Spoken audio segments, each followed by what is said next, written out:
আমার প্রিয় অষ্টম শ্রেণীর ছাত্রছাত্রীরা তোমরা কেমন আছো? আশা করি নিশ্চয়ই ভালো আছো।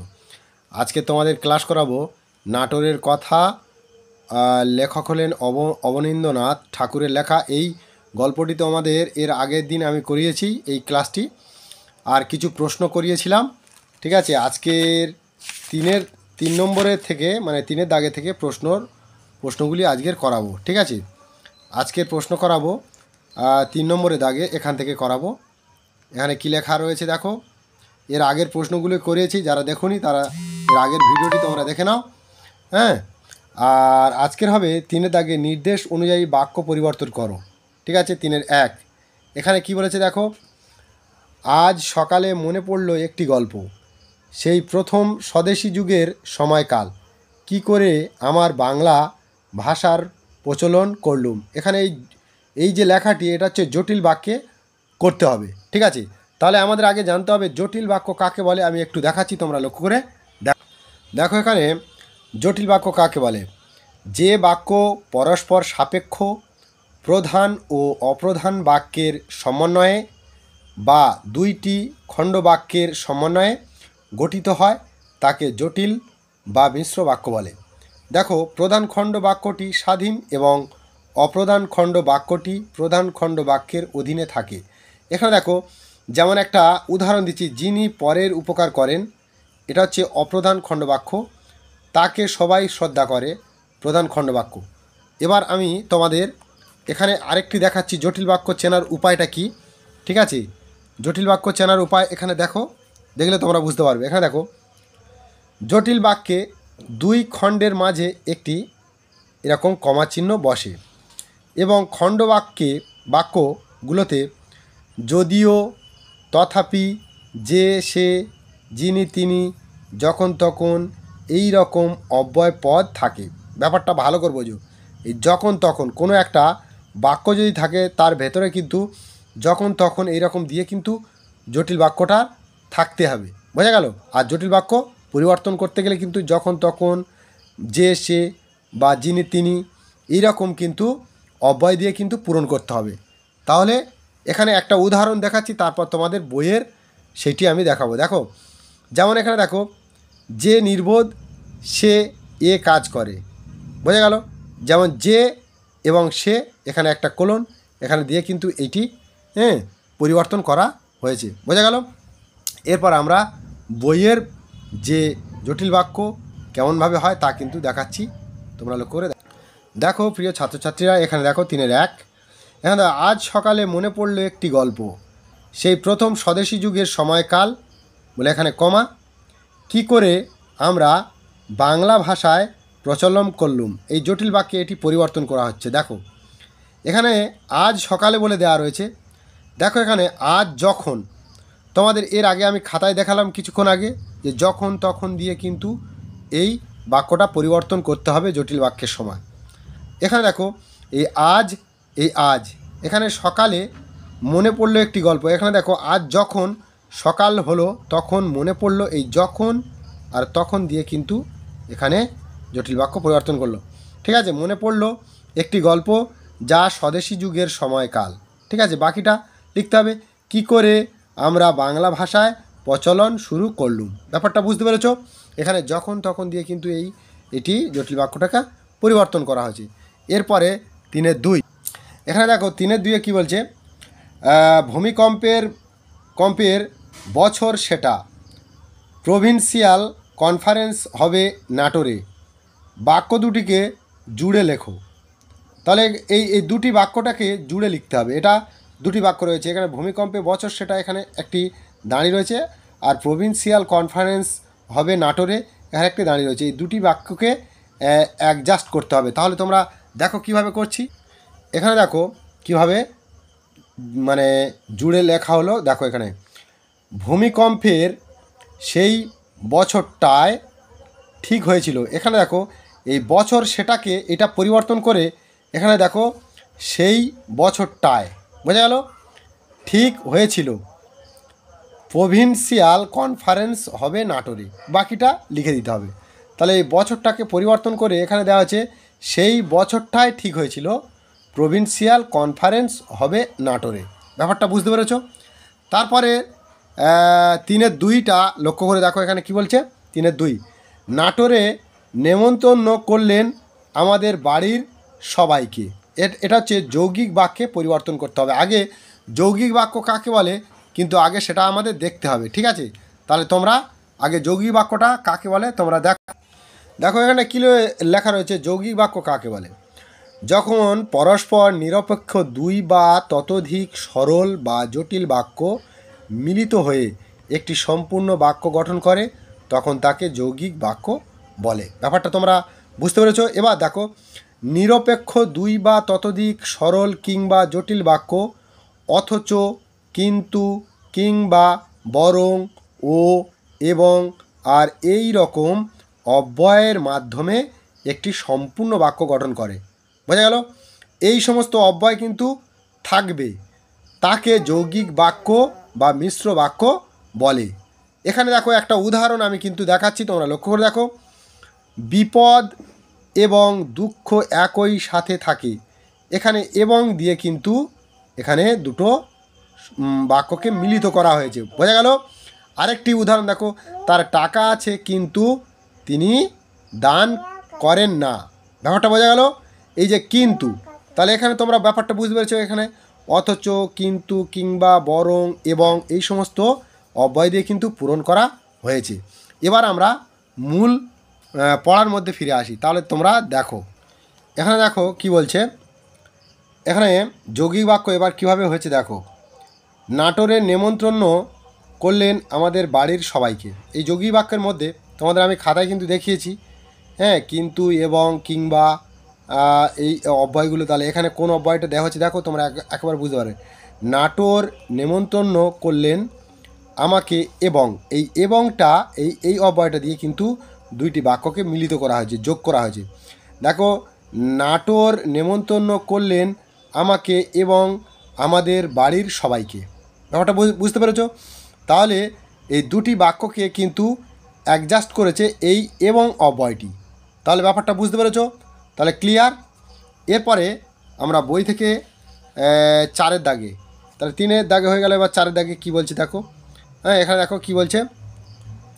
এখানে বলছে আরও অনেকে ছিলেন, সবার নাম কি মনে আসছে এখন? না সূচক বাক্যে পরিবর্তন করতে হবে। না সূচক বাক্যে এখানে কিন্তু হ্যাঁ সূচক বাক্যে রয়েছে, কিন্তু এটা না সূচক বাক্যে করতে হবে। তাহলে না সূচক বাক্যে কীভাবে করছে তোমরা লক্ষ্য করে দেখো। হ্যাঁ, দেখো এখানে 3-4 দাগে যে না সূচক বাক্যে পরিবর্তন করা হয়েছে, দেখো উত্তরটি দেখো। আরও অনেকে ছিলেন, একটা কমা, সবার নাম এখন মনে আসছে না। এই যে নাটি ব্যবহার করা আছে এই না সূচক বাক্যে, এখানে কিন্তু হ্যাঁ সূচক রয়েছে, ঠিক আছে? দেখো, আরও অনেকে ছিলেন, সবার নাম কি মনে আসছে এখন? এখানে প্রশ্ন করা হচ্ছে, মনে আসছে, নাম কি মনে আসছে এখন? এখানে একটা প্রশ্নবোধক রয়েছে।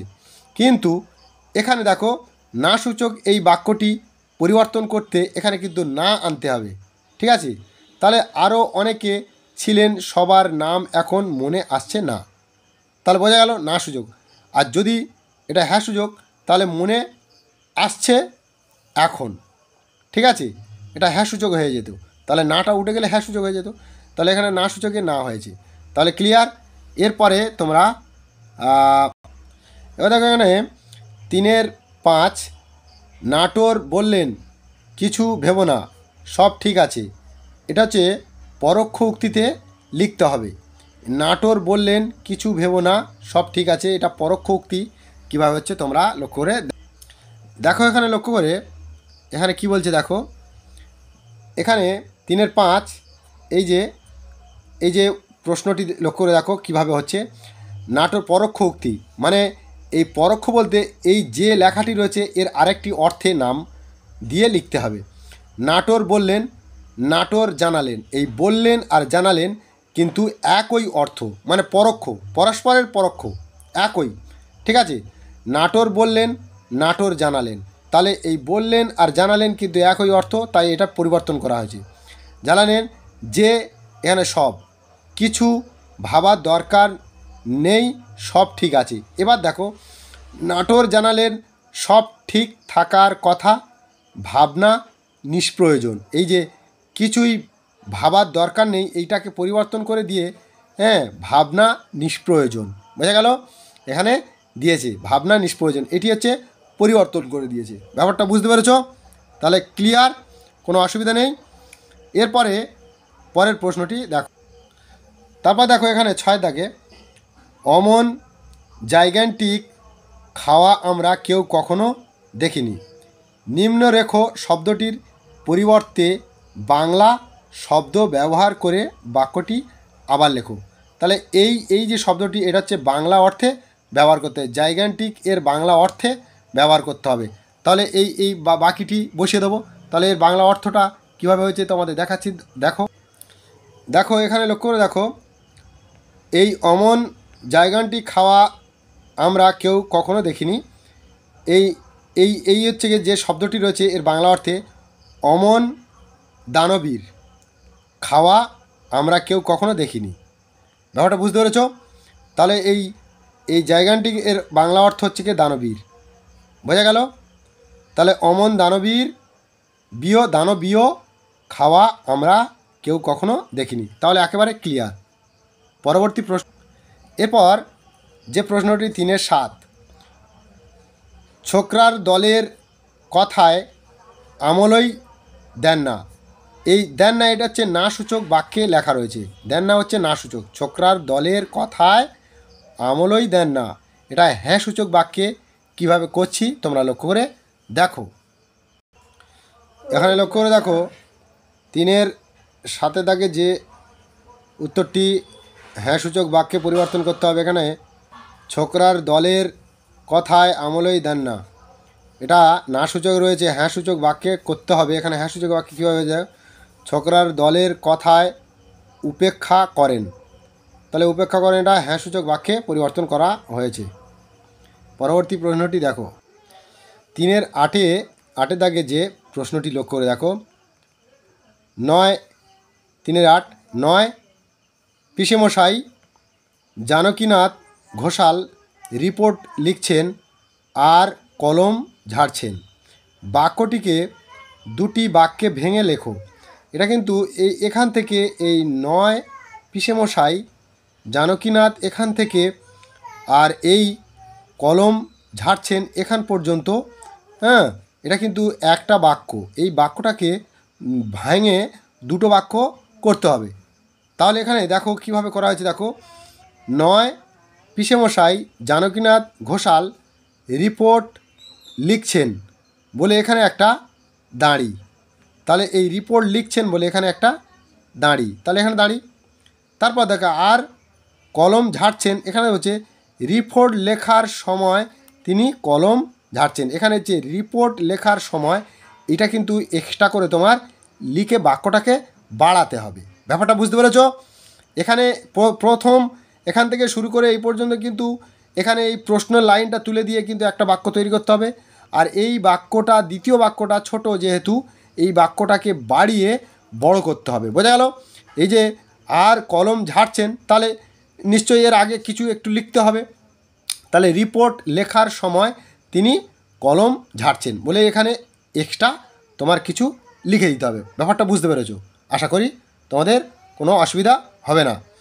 এরপরে তোমরা লক্ষ্য করে দেখো 3-9 যে কি বলছে দেখো, গরম গরম সন্দেশ আজ চায়ের সঙ্গে খাবার কথা আছে, যে অবনদা মানে এ অবনদার কথা বলছে। তাহলে এখানে নিম্নরেখ শব্দের প্রকাশ নির্দেশ করো এবং অর্থ এক রেখে অন্য শব্দ ব্যবহার করে বাক্যটি আবার লেখো। এটা একদম খুবই সহজ, তোমাদের বোঝালে তোমরা বুঝো। এই যেরকম গরম গরম, ঠিক আছে, আর এখানে এই গরম গরমের পরিবর্তে এখানটা দেবে সব একই অর্থ থাকবে। গরম গরমের জায়গায় এখানে টাটকা টাটকা, মানে এই যেরকম গরম গরম একই শব্দ ডবল বসেছে, এই শব্দটা তুলে দিয়ে এখানে টাটকা টাটকা সন্দেশ আজ চায়ের সঙ্গে খাবার কথা আছে, যে অবনদা, মানে এই রকম লিখলে এটাই উত্তর। ব্যাপারটা বুঝতে পেরেছ? তবু তোমাদের বই থেকে দেখাচ্ছি, তোমরা লক্ষ্য করে দেখো। দেখো এখানে একটু বড় করে স্ক্রল করে দেখাই। এখানে দেখো যেটা তোমাদের দেখাচ্ছিলাম এই উত্তরমালা, দেখো এখানে এই উত্তরটি এখান থেকে তৈরি। এখানে বলছে গরম গরম সন্দেশ আর চায়ের সঙ্গে খাওয়ার কথা আছে যে অবনদা। তাহলে এখানে দেখো টাটকা টাটকা সন্দেশ আর চায়ের সঙ্গে খাওয়ার কথা আছে যে অবনদা, একেবারে খুব সহজ। এর পরের প্রশ্ন লক্ষ্য করে দেখো, 3-10 3-10 প্রশ্নটি কি বলছে দেখো, হাতের কাছে খাবার এলেই তলিয়ে দিতেম। এখানে জটিল বাক্যে পরিবর্তন করতে হবে। তাহলে জটিল বাক্য সম্পর্কে তোমাদের এর আগে দেখিয়েছিলাম। জটিল বাক্য কাকে বলে? যখন তখন যে সে, হ্যাঁ, এইরকম দিয়ে কিন্তু পূরণ করতে হয়। তাহলে জটিল বাক্য কিভাবে করতে হচ্ছে তোমরা এখানে লক্ষ্য করে দেখো, হাতের কাছে খাবার এলেই তলিয়ে দিতেম। জটিল বাক্যে এখানে দেখো, যখনই হাতের কাছে খাবার আসতো তখনই তা তলিয়ে দিতেম। ঠিক আছে, তোমরা দেখতে পাচ্ছ একেবারে তোমাদের 1 নম্বর প্রশ্ন যখন আমি দেখাচ্ছিলাম ঠিক তখনই কিন্তু জটিল বাক্য কাকে বলে বা কোন কোন অব্যয় দিয়ে পূরণ করতে হয় তা কিন্তু লিখেছি। সেই যখন এবং তখন এই দুটি অব্যয় দিয়ে কিন্তু পূরণ করা হয়েছে। বুঝতে পেরেছো? হাতের কাছে, হ্যাঁ, খাবার এলেই তলিয়ে দিতেম। এখানে জটিল বাক্য যখন হাতের কাছে, এখানে যখন দিয়ে শুরু করছে, যখন হাতের কাছে খাবার আসতো তখন তা তলিয়ে দিতেম। তাহলে ক্লিয়ার হয়ে গেল। এর পরের প্রশ্নগুলো কি আছে দেখা যাক। 4 দাগে প্রশ্নটি দেখো এবার, নিচের বাক্যগুলি থেকে সন্ধিবদ্ধ শব্দগুলি খুঁজে নিয়ে সন্ধি বিচ্ছেদ করো। সন্ধিবদ্ধ বলতে মানে যে সমস্ত শব্দগুলি সন্ধি বিচ্ছেদ করা হয় সেইটা হচ্ছে সন্ধিবদ্ধ, মানে সন্ধি বিচ্ছেদ করতে হবে। হ্যাঁ, নির্ভাবনা, স্টিমারে নির্ভাবনা উঠে গেলুম। ঠিক আছে, তিনি অর্ধেকের বেশি নিজের প্লেটে তুলে নিলেন। হ্যাঁ, তাহলে এই সমস্ত শব্দগুলি দিয়ে কিন্তু আমাদের সন্ধিবিচ্ছেদ করতে হবে। তাহলে সন্ধিবিচ্ছেদ কীভাবে করছি তোমরা লক্ষ্য করে এখানে লক্ষ্য করে দেখো, এই যে স্টিমারের নির্ভাবনায় উঠে গেলুম, এখানে যে এই যে নির্ভাবনায়, এই নির্ভাবনায় এই যে এই শব্দটি কিন্তু আমাদের সন্ধিবিচ্ছেদ করতে হচ্ছে নি যুক্ত ভাবনায়, তাহলে নির্ভাবনায়। ঠিক আছে, তারপর দেখো তিনি অর্ধেকের বেশি নিজের প্লেটে তুলে নিলেন। এখানে যে অর্ধেক, এই যে অর্ধেকটি এটি হচ্ছে সন্ধিবিচ্ছেদ করছে অর্ধেক, অর্ধযুক্ত একের, তাহলে অর্ধেকের, বোঝা গেল? তাহলে সন্ধিবিচ্ছেদ ক্লিয়ার। তাহলে অর্ধেকের এটা সন্ধিবিচ্ছেদ অর্ধযুক্ত একের, তাহলে ক্লিয়ার হয়ে গেল। এর পরের প্রশ্নটি দেখো এবারে তোমাদের 5 নম্বরের প্রশ্ন, তাহলে 4-এর 1-2 হয়ে গেল। হ্যাঁ, ঠিক আছে। এরপরে 5-এর দাগে কী বলছে, নিচের শব্দগুলি ধ্বনিতাত্ত্বিক বিচার করো। হাঙ্গাম, আফসোস, চান, তক্কাতক্কি, জিজ্ঞেস, এগুলো হচ্ছে ধ্বনিতাত্ত্বিক। হ্যাঁ, কোন ধ্বনির মধ্যে পড়ে তা কিন্তু এখানে লিখতে হবে। তাহলে দেখো কোন ধ্বনির মধ্যে পড়ে তা দেখাচ্ছি, তোমরা দেখো।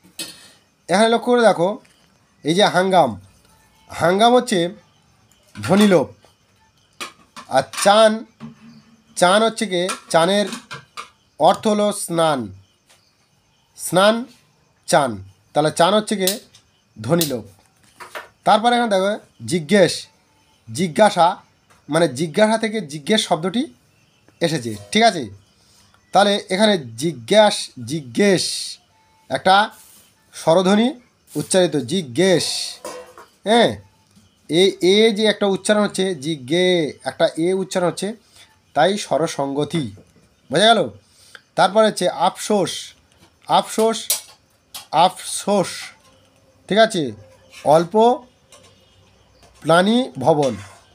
তক্কাতক্কি মানে তর্কাতর্কি, তক্কাতক্কি থেকে তর্কাতর্কি, তাহলে তর্কাতর্কি, এই তক্কাতর্কি হচ্ছে গিয়ে পরাগত সমীভবন, পরাগত সমীভবন।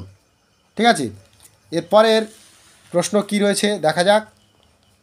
6 দাগে, 6 দাগে কী বলছে? 6 দাগে বলছে নিচের শব্দগুলির প্রকৃতি প্রত্যয় নির্দেশ করো। প্রত্যয় নির্দেশ স্বদেশী, জিজ্ঞাসা, ঢাকাই। তাহলে প্রত্যয়টা কীভাবে হচ্ছে তোমরা দেখো। 6 দাগে লক্ষ্য করে দেখো, এখানে নিচের শব্দগুলি প্রকৃতি প্রত্যয় নির্দেশ করো। এখানে দেখো স্বদেশী, স দন্তে শয় বয়, স্বদেশী, এটা ভালো করে বোঝো। স্বদেশী, এই যে হস্যই ই, তালবেশ সহসই সি, এই স্বদেশ যোগ ই, এই ই হচ্ছে প্রত্যয় যোগ হয়েছে, বোঝা গেল। ঢাকাই, তাহলে আই উচ্চারণ হচ্ছে কাই, কয়াকারে কা, এ আ হচ্ছে ঢা কা আই, তাহলে ঢাকা যোগ আই, ঢাকা যোগ আই, এই যে আই প্রত্যয় যোগ হয়েছে আই, বোঝা গেল। জিজ্ঞাসা, হ্যাঁ, জ্ঞা যোগ সন, অ যোগ আ, আ প্রত্যয় যোগ হয়েছে, বোঝা গেল। জিজ্ঞাসা, এই যে আ উচ্চারণ, বোঝা গেল। এই আ আর এই আ, বোঝা গেল। জিজ্ঞাসা, ঠিক আছে, তাহলে আ প্রত্যয় যোগ হয়েছে, বুঝতে পেরেছ। এর পরের প্রশ্ন, সাতের দাগে কি বলেছে, ব্যাস বাক্য সহ সমাসের নাম লেখো। দেখো, চোগা চাপকান, বিছানা বাক্স, ইন্দ্রপুরী, রাজ সমাদর, গল্প গুজব, অন্দরমহল। তাহলে